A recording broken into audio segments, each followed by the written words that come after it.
ప్రక్షాళనకై కదిలింది సర్కారు. మూసీ నది పునర్జీవముతో మారనుంది మన ఊరు. మూసీ ప్రక్షాళనకై కదిలింది సర్కారు. మూసీ నది పునర్జీవముతో మారనుంది మన ఊరు.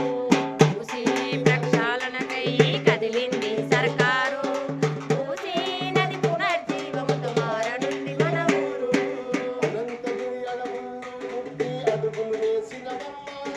పవిత్ర గంగల పరిడ వెలుగుతూ కల్లెలకొచ్చినవమ్మ. పవిత్ర గంధల